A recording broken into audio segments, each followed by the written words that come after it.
É isso aí, pessoal. Estamos começando o 35º Raising Talks, em especial o terceiro episódio da série Artigos em Debate. Eu sou o Jimmy, estou aqui com Madu Clan. Oi, Madu. Olá, bom dia. Bom E dia, Fábio... não, boa tarde, boa noite, né? A gente não sabe. Pode ser boa madrugada também, né? Pode ser boa madrugada. Vem ao caso. É o melhor Vem ao horário pra caso. gente escutar o Raising Talks da Raising Isso. Hands é a madrugada, né? É a Às madrugada. 3 da manhã, às 3h30. Exatamente. E estou aqui também com o Fábio Ferrari. Oi, Tudo Fábio. bem, pessoal? É isso. Esse é o papo onde a gente se reúne para poder colocar os nossos próprios conteúdos na fogueira e descer o pau em cima daquilo que a gente escreveu há poucas semanas, né? Porque a gente gosta de se criticar a gente gosta de construtivamente. produzir conteúdo. Hoje eu tô com Exatamente. medo, porque a gente fez uma quantidade absurda de conteúdos e bem pesados os temas, né? A gente fica impressionado porque os conteúdos que a gente tem produzido têm sido muito mentais, muito difíceis de serem Filosófico. filosóficos, né? Isso. Inclusive, eu até vou ler aqui alguns dos temas que a gente vai debater, alguns dos artigos para vocês revisitarem a memória. Nós vamos debater aqui em cima do Ainda Estamos Aprendendo a Fazer o que Amamos, que é um artigo bem interessante. As Duas Cabeças do Seu Eu, que traz um pouquinho do mito da Hidra de Lerna. Como anda a sua saúde mental? Como encontrar um propósito para chamar de meu? Impacto e interpretação de vida da sociedade. Novo normal, novas pessoas, entre outros temas. Ou seja, tá bem filosófico, cara. O negócio tá punk. Pra gente começar essa conversa, eu queria primeiro perguntar como está a saúde mental de vocês? Olha, já teve melhor.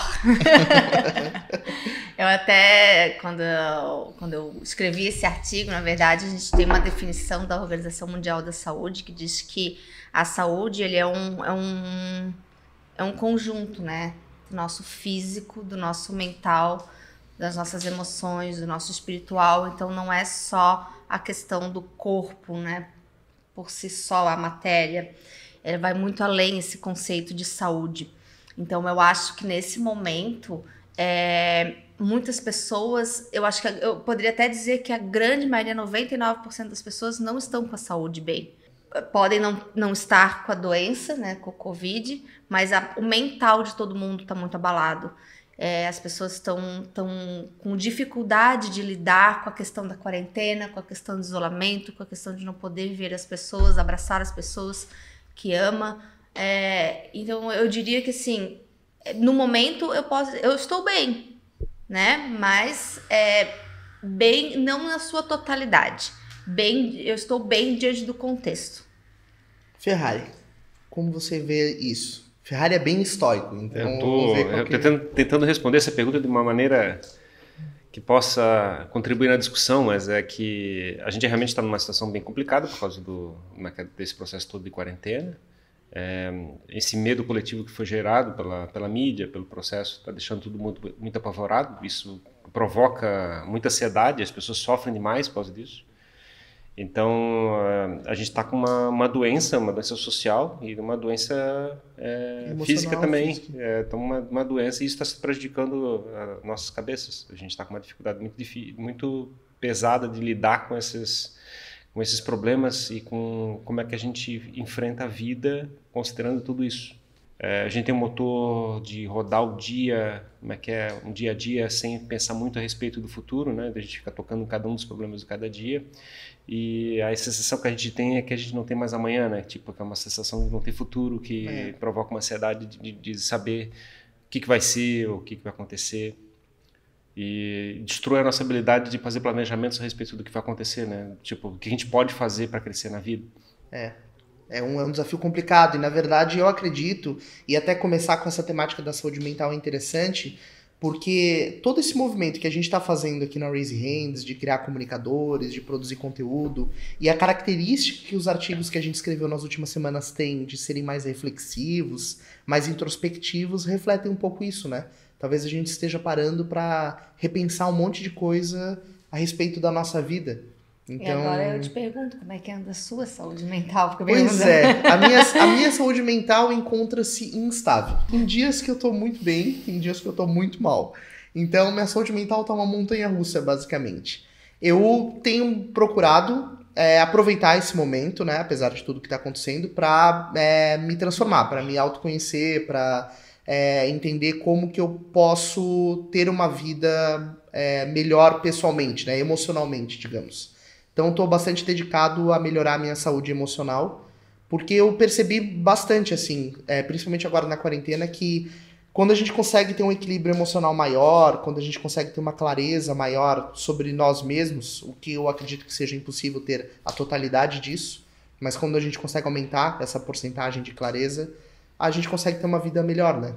Saber mais ou menos, saber melhor para onde está indo. Eu acho que é isso que é uma das grandes reflexões, na verdade, da quarentena, né? Esses dias eu me peguei pensando nisso, a respeito dos nossos posicionamentos, das nossas atitudes, e de um modo geral da vida em sociedade, né? Porque nós passamos muito tempo com home office, depois retornamos aos poucos, né? O transporte coletivo voltamos diariamente, agora estamos novamente na função de ter que dar uma reformulada porque os ônibus pararam. Então, assim, será que a nossa sociedade não está caminhando para novas perspectivas? Porque eu vejo assim, ó, o home office dá certo? Ele dá certo. Tem que ter maturidade? Tem. As pessoas são produtivas no home office? São, sim. E às vezes eu vejo também muitas empresas que fisicamente fecharam e não conseguem se reerguer porque não conseguem vislumbrar uma nova oportunidade. Na verdade, um modelo, né? Tem uma perspectiva, né? A internet está aí, a gente vê que pode ter vendas pela internet, então eu fiquei refletindo muito durante essa quarentena sobre tudo isso, né? Sobre como nós nos posicionamos na sociedade, como nós interagimos uns com os outros, nossos modelos de trabalho, de relacionamento, enfim, eu acho que a quarentena veio para suscitar muitas mudanças e até mudanças muito positivas em todos os setores da sociedade, né? Sim, sem dúvida. E a gente está participando ativamente disso, né? Na verdade é interessante, né, Ferrari, esse movimento da Raise Hands de começar a falar sobre comunicação, que tem sido mais forte desde de meados do ano passado, e de repente a gente entra nesse processo de pandemia que começou agora em 2020, com esse tema tão relevante. É uma coisa muito louca isso. A gente está vivendo esse processo de criar comunicação no momento em que o mundo todo está vivendo, né? Eu só acho que a gente está muito mal acostumado, né? A gente passou, depois da Segunda Guerra Mundial, por um período de relativa estabilidade da sociedade. Isso não é uma condição muito normal. Em geral, a sociedade está sempre em guerra, enfrentando alguma coisa. Até os próprios estoicos, né? O conceito estoico nasceu na época da Grécia Antiga e a Grécia estava em guerra, literalmente, né? Gente morrendo, tinha pragas, tinha acontecendo um monte de coisa lá dentro naquela época. E né, é curioso porque a gente começa a verificar o que é relevante exatamente quando as situações estão mais críticas, né? E não quando está em paz, assim, quando está muito regular. A gente está com talvez uma sensação de que fica triste de não ver aquela paz que a gente tinha antes, mas será que aquela paz não era meio uma condição muito particular, vamos dizer assim, de situações muito boas que simplesmente não vão voltar porque não é uma coisa normal, vamos dizer assim? É normal ter uma situação de estresse? Pois é um contraponto, né? E outro aspecto relacionado a isso é a gente começar a entender que, na verdade, quando tá tudo bem, a gente não cresce, né? Estar tudo bem é uma zona de conforto. Então, todo esse contexto que está acontecendo por conta da pandemia, ou uma guerra, ou coisa do tipo, faz a humanidade evoluir, né? É duro dizer isso, mas também tem esse lado, né? As principais empresas do mundo nasceram exatamente em situações onde a situação econômica estava difícil, né? As crises provocam momentos onde as empresas renascem de outras maneiras e criam novos modelos de negócios para viabilizar no futuro. A gente fala que, por exemplo, das dietas que a gente estava falando, né? O pessoal fala da autofagia, que é o fato de você chegar e fazer um jejum. O jejum induz esse processo da autofagia e remover algumas células que não estão sendo usadas, coisa parecida. E, de novo, a crise provocada ou não, provoca exatamente a possibilidade de a gente renascer de outra maneira. De sempre aproveitar aquelas oportunidades de tirar o que está acostumado, né? O que está regular, e começar a fabricar aquilo que faz diferença na vida das pessoas, na vida das coisas, das pessoas, do ambiente, da sociedade. Mas eu fico também me questionando, assim, esse renascer.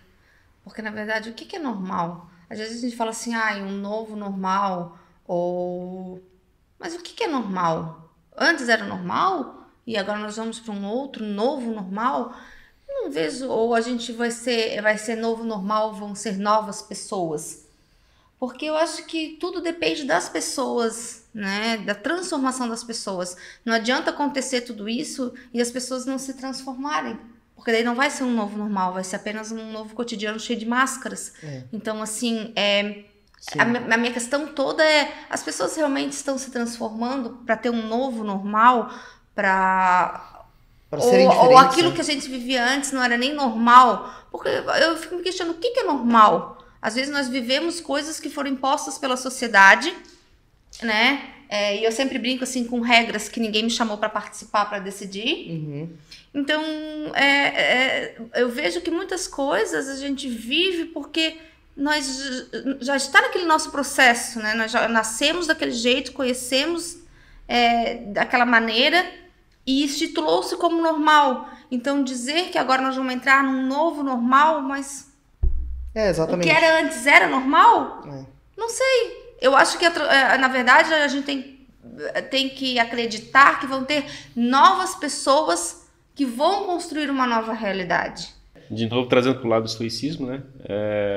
A gente tem que lidar com a vida como a vida é, né? A gente não fica tentando sonhar como é que a vida deveria ser. Isso. Então, na realidade, a gente tem que aceitar simplesmente e aproveitar as oportunidades que tem de vida para chegar e construir uma vida melhor. Até porque a maior parte das coisas a gente não controla, né? Então, exatamente. Isso é 100% estoico, né? Exato. Então, a gente às vezes fica com a ambição assim, vai ter um novo normal que a gente vai chegar e conseguir recuperar a nossa estabilidade. Sim, mas a única coisa estável que tem é a morte, né? Vamos dizer assim, né? Então, na realidade, a gente tem que estar preparado para enfrentar as situações de turbulências e usar a turbulência como forma de crescimento. Toda vez que a água fica revolta e coisa parecida, a gente usa aquilo lá, aquela energia para poder construir uma coisa melhor. Eu gostei desse gancho que o Ferrari colocou da gente, na verdade, ter estado mal acostumado, porque a gente teve um pedaço aí de 50 anos, talvez mais, em que a gente teve uma certa estabilidade no mundo, né? Assim, fabricamos uma geração mal acostumada. Né? Uma geração mal acostumada. Assim, a gente não teve guerra, a gente não teve nenhum grande efeito mundial que tenha afetado todo mundo. E aí a gente criou uma geração acomodada e uma geração que, na verdade, ficou mal acostumada por seguir aquilo que todo mundo estava fazendo. E é engraçado porque a gente fabrica, se a gente não tem as turbulências externas, a gente fabrica as nossas próprias turbulências, né? Então a gente tem uma tonelada de crises sendo fabricadas dentro da sociedade, que são crises fabricadas pelas cabeças das pessoas, porque a sociedade, que o ambiente não está provocando, a gente fabrica nós mesmos os nossos problemas. Aí fica criando crise política, fica criando crises que são artificiais, digamos assim, não são estabelecidas pelo contexto, são criadas pelos humanos, né? E isso traz para um lado da Madu também, de na verdade não existe um normal, a gente não pode criar um título, isso aqui é normal, isso aqui é anormal. Existe o fluxo da vida. Talvez a gente esteja tendo agora uma grande oportunidade para começar uma nova jornada, digamos assim, e dessa vez fazendo aquilo que a gente realmente quer fazer. E não seguindo um fluxo de um emprego, de um trabalho, de estudar um campo do conhecimento, porque a nossa família quer que a gente faça isso, ou porque a sociedade espera isso da gente. Talvez seja o momento da gente começar uma jornada relacionada àquilo que a gente realmente quer, né? Até porque, eu digo, nós não temos referências, né? Por exemplo, eu nunca achei na minha vida que eu ia passar por uma situação como essa. E então a gente não tem referência de como nos portar. Nós estamos mal acostumada. Nós estamos descobrindo isso, né? Nós estamos descobrindo como é viver com máscaras, nós estamos redescobrindo as formas de higienização. Nós não sabemos como nos portar, tá todo mundo descobrindo. Eu volto a dizer, a gente às vezes segue exemplos, né? A gente tem uns exemplos, não faz aquilo porque é daquele jeito, ou não faz isso, né? E agora a gente tá assim, todo mundo, uns usam máscaras, outros não usam, tudo a seu bel prazer, cada um decide. Então ninguém tem referência. E às vezes por isso que às vezes as pessoas ficam perdidas. E aí que é o perigo, né? Que eu vejo, porque olha como nós nos tornamos dependentes de figuras externas. Às vezes, as nossas condutas são baseadas em modelos externos e não, de fato, naquilo que a gente acredita que é correto. Eu sei que existem as coisas corretas de sociedade, né, que não matar, não roubar, aquelas coisas dos 10 mandamentos, mas tem algumas coisas que são muito particulares, né? Só que o perigo é de você viver somente com modelos de referências externos, porque quando você não tem, você se perde. E aí você já não sabe nem mais, acho que, quem é você, porque você se baseou tanto no externo. Então eu vejo que a gente está num momento bem conturbado, assim, não só em termos de sociedade, mas como indivíduos.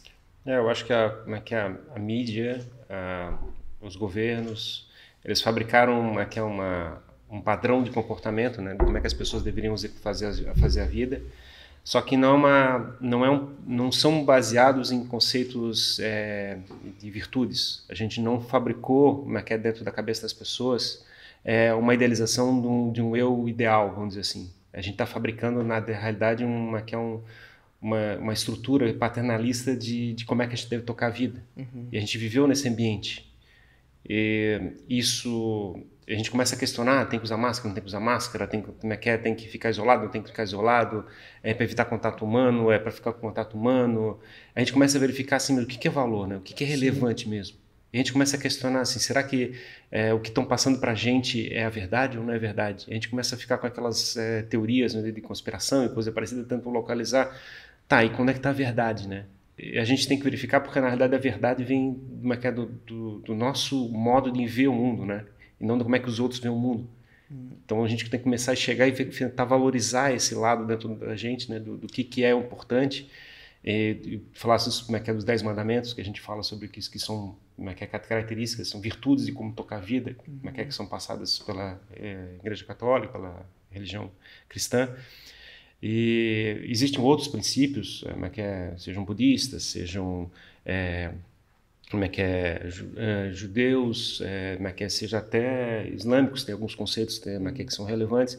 O ponto é que essas virtudes, esses conceitos são usados para poder fabricar o nosso conceito do que é uma forma certa de tocar a vida.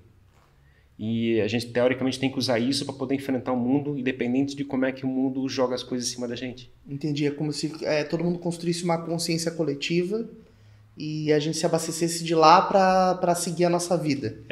O grande problema é que tem esse negócio, né? Porque como cada um interpreta a vida de uma forma diferente, os comportamentos não são iguais. Os comportamentos são diferentes. Cada um dá valor às virtudes de formas diferentes. E fica caótico. E eu vejo que isso se torna, desculpa interromper, eu vejo que isso se torna muito complicado, mais complicado ainda, porque você falou de verdade, mas cada um fala de acordo com também os seus interesses. E aí numa pandemia onde a gente se encontra no total desencontro de informações, onde cada mídia veicula de acordo com seus próprios interesses e não voltados todos para um bem comum, que é isso que a gente precisa hoje. O foco no bem comum, independente se você é de esquerda, se você é de direita, ou se você é de centro, ou seja lá de onde que você for, as pessoas estão interessadas no seu próprio bolso, nos seus próprios interesses, no que vai ganhar, porque que nem as pessoas se utilizam dessa situação de fragilidade que as pessoas se encontram para tirar proveito. E aí eu vejo assim, como é que a humanidade, nesse momento que a gente se encontra, tem cabeça para pensar em tirar proveito do outro, monetariamente falando, sabendo que o outro está em extrema dificuldade? Então, às vezes eu penso assim, será mesmo? Quando a pandemia começou, eu pensei assim, eu acho que as pessoas vão aproveitar para se reformular, mas será mesmo que as pessoas vão aproveitar? Porque para se reformularem, pensar no coletivo. Porque esse é o momento de pensar no coletivo, não é o momento de pensar no individual. E aí vem a comunicação, a mídia, que devia nos ajudar nesse momento, a nos esclarecer em que real situação nós nos encontramos, porque é para isso que serve a comunicação, para ajudar as pessoas a entenderem o momento em que elas estão inseridas, né? Não, ela vem para tumultuar ainda mais com verdades de acordo com as conveniências.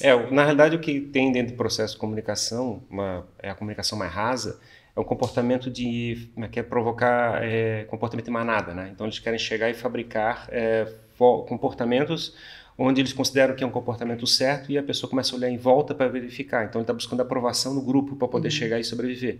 Essa é uma forma mais simples de conduzir o comportamento de uma massa. Isso no meu entendimento, é um lado infantil de lidar com a sociedade.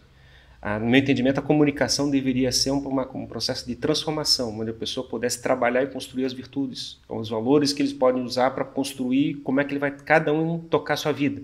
E não exatamente como existe uma forma exata e correta de tocar o dia a dia.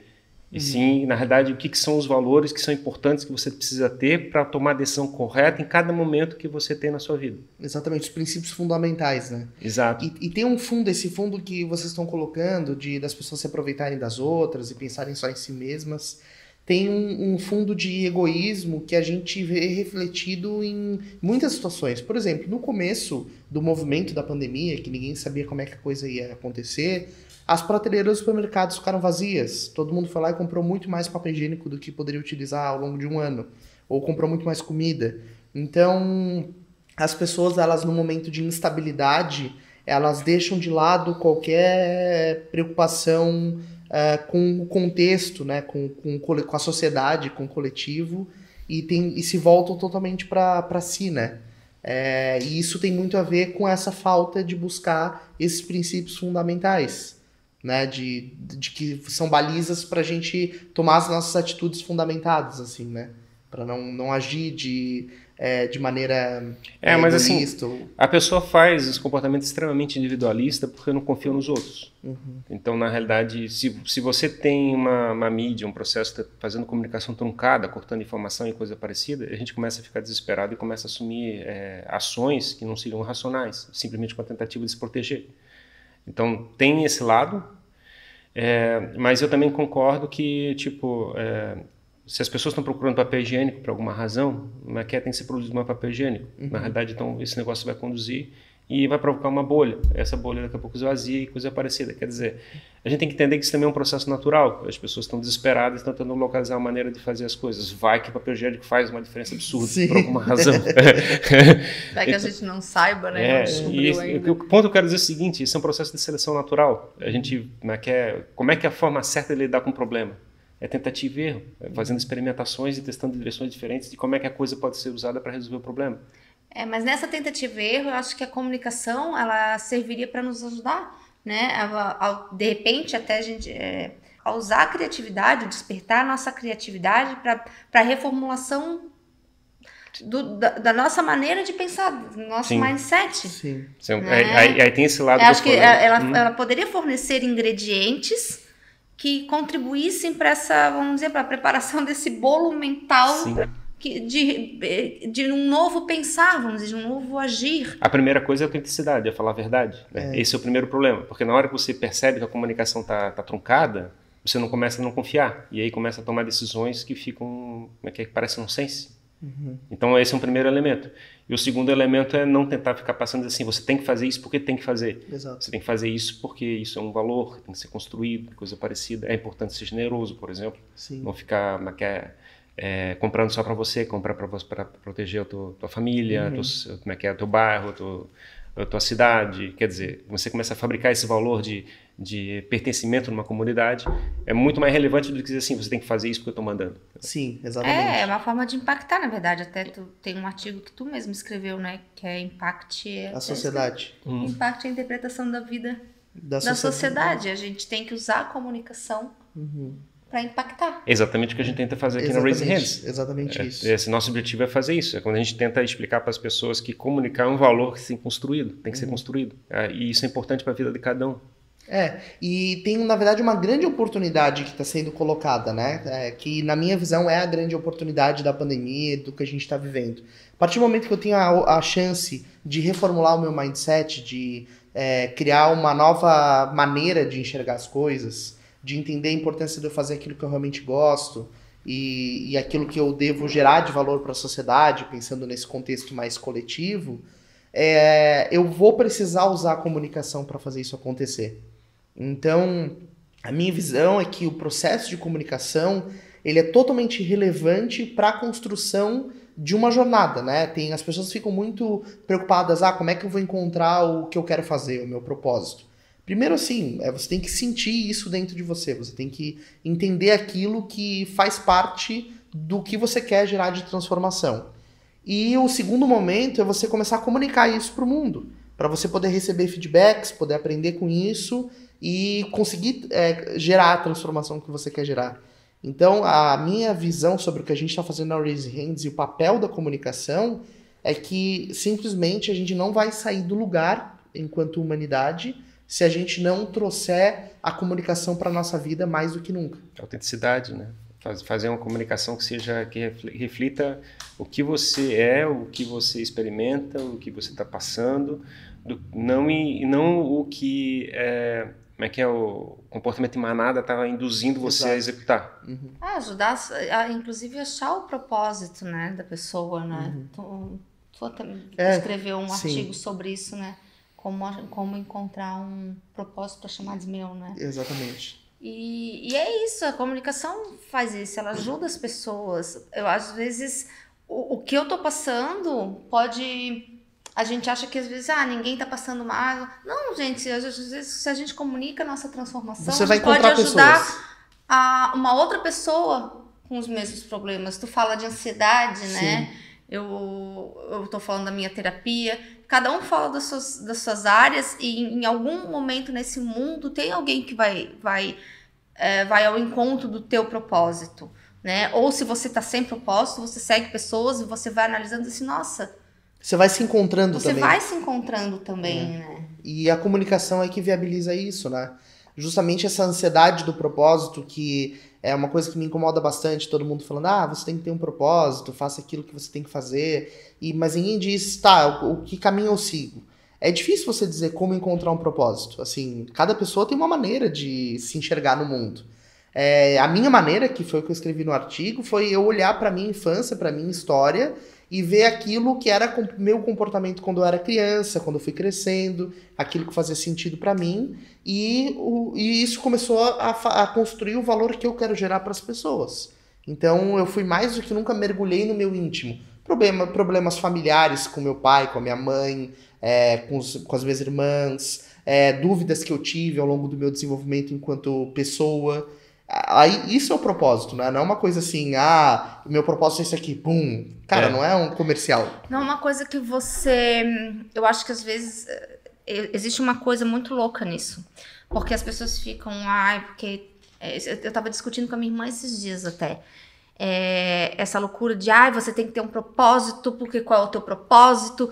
E eu acho que, de tanto que as pessoas ficam com o teu propósito, tem pessoas que não têm propósito. Uhum. E aí o que acontece? Essas pessoas, por causa dessa onda de ter que ter um propósito, elas entram numa frustração tão grande porque elas não têm.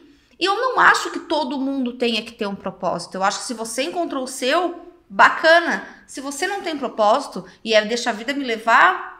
Vai ver que esse é o teu propósito também, deixa a vida me levar, né? Seja lá o que for, o que aconteça no final dessa jornada. O negócio eu acho que as pessoas têm que se sentirem livres para dizer, eu não tenho propósito. E tá tudo bem com isso também. A minha crença, Madu, nesse caminho é o seguinte, a minha visão, tá? Eu acredito que todo mundo tenha uma essência. O que é o propósito? Cara, a essência, digamos assim, a essência, o cerne daquele humano. Todo mundo tem isso dentro de si. Só que o caminho para você enxergar isso, para você conseguir fazer a leitura disso dentro de você, é uma jornada de autoconhecimento. Sim. Você precisa construir um processo de autoconhecimento que vai te permitir olhar para dentro e encontrar aquilo que realmente é você. Todo mundo tem isso. Todo mundo tem isso. Mas, a partir do momento, existem pessoas que ainda não enxergaram isso. Exato. Mas a partir do momento que você também deseja fazer esse processo. Claro, o problema que a gente tem é que a gente tem uma visão de que eu tenho um artigo que eu acabei falando sobre esse tipo de coisa, que o nosso cérebro, a gente faz download de coisa como se fosse computadores, né? Exato. E o computador que a gente tem, o computador digital que a gente tem hoje é um computador que é um cartesiano. Ele chega, ele tem uma mecânica dentro do processo mas que ele só faz exatamente aquilo que foi programado para fazer. O nosso cérebro não foi feito assim. O nosso cérebro foi feito para ficar o tempo todo crescendo e aprendendo como fazer de forma diferente e lidar com os problemas da maneira que o universo vai largando em cima dele para resolver os problemas. Então ele está sempre aprendendo. E a gente fala sobre a questão de chegar e alterar o mindset, de fazer esse negócio, de chegar e interpretar o mundo de forma diferente. Isso. E o ponto principal é que não existe uma palavra-chave, que é um ensinamento correto, uma coisa assim que vai fazer essa mudança que vai chegar. Na realidade, são os instrumentos que a gente usa para fazer a alteração de mindset, que a gente fala sempre sobre a construção de uma narrativa, de fazer achar metáforas que explicam o comportamento que a pessoa está fazendo. Esses elementos que a gente usa, né, ou fabricar um símbolo, por exemplo, né, para chegar e representar uma idealização de como é que pode ser o futuro, para chegar e construir as virtudes. Esses elementos que a gente está falando que fazem a pessoa ressignificar a sua interpretação de vida. E a gente está procurando uma visão cartesiana, o que é a minha coisa exata que eu vou resolver o meu problema? Pô, eu não sou um computador. Exato. Entendeu? Eu sou uma pessoa. A minha pessoa, ela precisa de uma história, eu preciso contar uma história para mim mesmo, eu tenho que construir a minha narrativa. E antes de tudo, que é o ponto, é exatamente esse o caminho, e esse ponto que a Madu colocou, a pessoa tem que querer fazer isso também. Tem que estar predisposta a Sim, a se mas assim, encontrar. mas fica meio lúdico assim dentro Claro. do processo, mas assim, e não é uma coisa ruim ser lúdico, chegar e contar uma história. Você, quando era criança, você chegava e pegava um bonequinho, eu tô indo lá pra casinha do não sei o quê, uma casinha de boneca, é uma caixa de papelão, Sim. e mentalizava aquele negócio, e ele tá fabricando uma narrativa, e aquilo tava fabricando significado para interpretação na cabeça da pessoa. Sim, exato. E a gente fica velho e não sabe mais fazer isso. É. Entendeu? Porque a gente é tolhido no processo, na verdade. A gente tem... A gente acha que vida adulta é pagar boleto, ser sério, né? Fazer o teu trabalho e aquela coisa. E a gente acaba sendo tolhido nesse processo de ludicidade, de criatividade, a gente não... De imaginação, a gente tolhe a nossa imaginação. A nossa imaginação é ceifada, literalmente. Porque aquela obrigação... sozinho, né? A gente tolhe sozinho. E a sociedade em si, ela obriga a gente. É porque eu vejo manada, né? Porque tu tem que fazer aquilo que todo mundo tá fazendo. é aquela coisa assim, 18 anos você tem que entrar na faculdade, com 30 você tem que já ser bem casado e ter filhos e profissionalmente muito bem. E aí e a gente vai crescendo com isso, né? Na cabeça. Com 40 tem que comprar uma casa na praia. Eu tô aqui com 43, não casei, não tive filhos, mas no entanto, a gente parece que é uma obrigação. É que nem quando as pessoas olham pra ti e falam assim: mas 43 anos não tem esse padrão, né? Existe um modelo muito rígido, às vezes, de sociedade que acaba tolhendo. Na própria escola a gente é tolhido, se a gente não dá as respostas certas, né, para aquelas perguntas. O próprio crowd dos nossos colegas fala assim: seu burro, idiota, não sei o quê. É que nem aquela coisa. O bullying é uma tentativa de manipulação de massa, né? É que nem aquela coisa da interpretação de texto, né? Isso é uma coisa que eu para mim, eu nunca consegui entender. Você tem uma prova que te dá um texto e pede para interpretar. Gente, interpretação de texto varia de cada pessoa. E se a minha imaginação é fértil e eu interpreto daquela maneira? Mas não, eu tenho que estar dentro do ABCDE. Se eu não marco uma daquelas ali de acordo com a cabeça de quem pensou o texto, tá errado. Mas por que tá errado? Se eu tenho uma interpretação da realidade de acordo com a minha imaginação, com o meu contexto familiar... Mas esse é o lado do negócio do cartesiano, né? Que você chega e diz assim, existe uma maneira exata e correta de interpretar algum texto. Um botão que eu aperto e isso é cartesiano, quer dizer, A mais B dá C, coisa parecida. E, na realidade, quando a gente usa as metáforas e usa figuras de linguagem no processo de comunicação e bota uma poesia dentro do processo, a gente está querendo fazer uma comunicação que não está tentando fazer a comunicação cartesiana, a gente está fazendo uma comunicação que está fabricando significado. E isso é transformador. Você chegar e achar num texto que parece exato uma interpretação diferente é uma forma de aprender uma nova forma de significar as coisas. E esse é um ponto assim, então você chega e é tolhido, você chega e dá uma aula em português assim, para de tentar fazer significações que não existem no cartesiano. É isso. Quer dizer, você está tolhendo o significado para ti, então, vê a crueldade que está sendo feita? Sim, e é uma crueldade, né? Na verdade, a nossa imaginação é amputada. Sim, você tira a poesia de um texto. Exatamente. É duro, né? É duro. E aí a gente acaba virando um adulto preso num mindset totalmente bitolado, não conseguindo enxergar um palmo na frente do rosto, porque a gente foi conduzido a viver dessa forma. E assim, o mais cruel, né? Tipo, as virtudes, o que a gente tá falando ali, os valores, essas coisas que a gente precisa para poder chegar e construir a significação de vida, são coisas que são construídas no nosso mecanismo de interpretação da vida. E não é uma coisa cartesiana no sentido de você chegar e dizer assim, caixa 1, caixa 2, encaixa aqui. Tipo assim, a gente tem uma visão de como é que o mundo aparece pra gente, né? Como a gente interpreta esse mundo. E esse processo, você, por exemplo, achar uma poesia num texto que parece exato, por exemplo, é uma forma de você chegar e fazer interpretações diferentes. Você está experimentando de formas de maneira de ver o mundo. E isso é essencial para a gente chegar e achar o significado. Então, você olha, por exemplo, para um problema e você fala, não tem solução.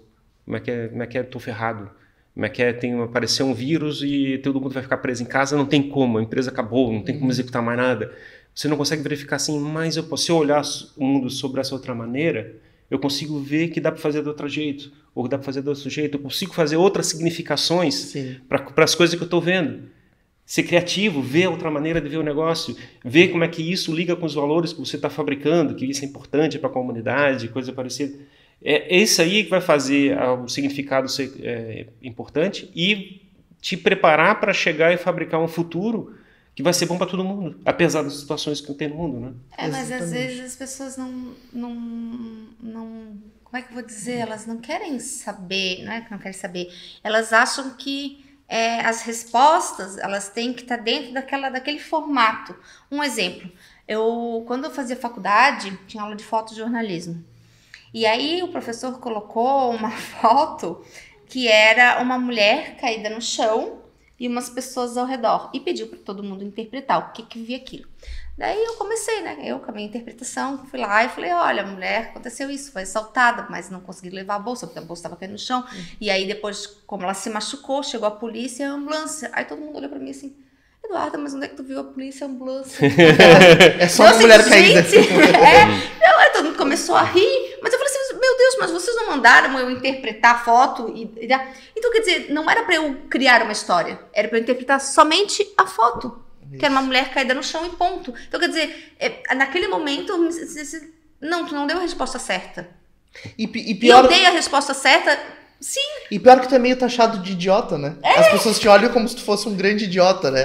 Tipo, porra, cara. E na verdade, com certeza, depois chegou a ambulância e a polícia. Sim, óbvio. Com certeza chegou. Então, assim, por que eu não posso responder? A mulher sobreviveu, mano. Olha, da minha historinha assim. Mas por que eu não posso ir além? Por que eu tenho que descrever somente aquela imagem ali? Eu não posso criar uma história.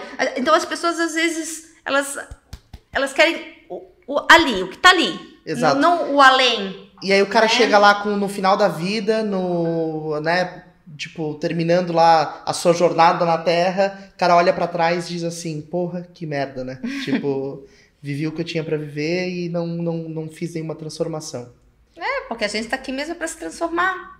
E é isso. E construir uma narrativa de vida, né? Você chegar e dizer, no fim da vida, eu passei por isso, fiz isso, construí isso, passei por esses desafios. Quer dizer, transformei tal coisa. Você tem que fabricar uma sua narrativa de vida, né? Mas isso, para já ir indo pro término, né, do nosso papo, mas um artigo que a gente não abordou e que eu gostaria muito que o Rodrigo falasse é sobre a questão da antifragilidade, que ele escreveu na cabeça, que eu acho muito legal e que a gente não abordou. Que eu acho que é um tema que é bem bacana pra gente conversar a respeito. Sim, não, legal, Madu. Eu até, na verdade, era o meu gancho final falar sobre antifragilidade. A gente tá... tá conectado. Porque, na verdade, tudo que a gente tá falando leva para isso, né? Qual que é o conceito de antifragilidade? Você pode ser frágil como uma taça de cristal. Cai no chão, quebra. Você pode ser robusto como um tanque de guerra. Toma uma paulada e não acontece nada. E você pode ser antifrágil, que é o conceito que foi criado pelo Nassim Taleb, que fala que, na verdade, você deve se beneficiar do caos. Então, quando acontece alguma coisa que é prejudicial, você se transforma e se beneficia disso. E a nossa conversa, no fim, ela girou totalmente no entorno da antifragilidade. Sim, usar nossa habilidade de construir narrativas, metáforas, coisa parecida para desenvolver a nossa habilidade de ser antifrágil, de usar os estressores, né, que acontecem no mundo, para chegar e fabricar uma nova forma de lidar com o mundo, né? Você ficar mais forte, mais estruturado para poder chegar e enfrentar o mundo. Exatamente, a gente está o tempo todo falando disso. E lá no artigo eu cito a história da Hidra de Lerna, né, que foi uma batalha que o Hércules teve que fazer, que era para ser um dos trabalhos dele e acabou não sendo considerado porque ele pediu ajuda. Então, se você quiser entender, tá lá no meu artigo, As Duas Cabeças do Seu Eu. E toda nossa conversa, o que a gente está construindo é para que as pessoas sejam antifrágeis. Então, surgiu o Covid, seja antifrágil, se beneficie desse caos. No bom sentido, tente se transformar para enxergar as coisas de outras formas. E esse é o principal recado que eu acredito que a gente pode deixar da conversa de hoje. Né? Na dificuldade que a gente cresce, né? Se a gente parar de ter aquele pensamento negativista, que a gente diz, ai meu Deus, né, tá Covid, ai meu Deus, por que isso? Se a gente parar de reclamar e chegar na dificuldade uma oportunidade, porque é isso que ela é, porque a gente cresce com os obstáculos da vida, todo mundo vai sair ganhando. Pode parecer até horrível alguém olhar eu falando isso, mas... e dizer assim, pô, essa guria não sabe o que tá falando. Mas pra quem tá preso numa narrativa bitolada, é horrível dizer isso mesmo. É verdade, mas há uma oportunidade. Vamos tentar enxergar na crise uma oportunidade de transformação. Acho que essa é a palavra do momento. Transformação. Existe uma frase que fala assim, né? Se você diz pra você mesmo que você consegue ou não consegue, você tá sempre certo. É um troço doido, né? Você pensa sobre esse ponto de vista. E é verdade, você tá sempre certo. Baita insight. Bom, pessoal, então, acho que para terminar o nosso Raising Talks, eu vou fazer uma saudação, né? A saúde que habita em mim, saúda a saúde que habita em você. Saúde-ste. Namastê. Namastê. É isso aí, pessoal. Muito obrigado, Madu. Muito obrigado, Ferrari, por esse papo. Que você tenha aproveitado os insights dessa conversa. A gente pretende gravar mais artigos em debate. Então deixe seu comentário sobre que temas você quer que a gente discuta. Continue nos acompanhando em todos os nossos canais, @SoulRaiseHands, Spotify, Twitter, Facebook, LinkedIn, Instagram, ou seja, onde você quiser nos consumir, nós estaremos e até o próximo papo. Valeu, pessoal. Ô, gente, até mais. Tchau.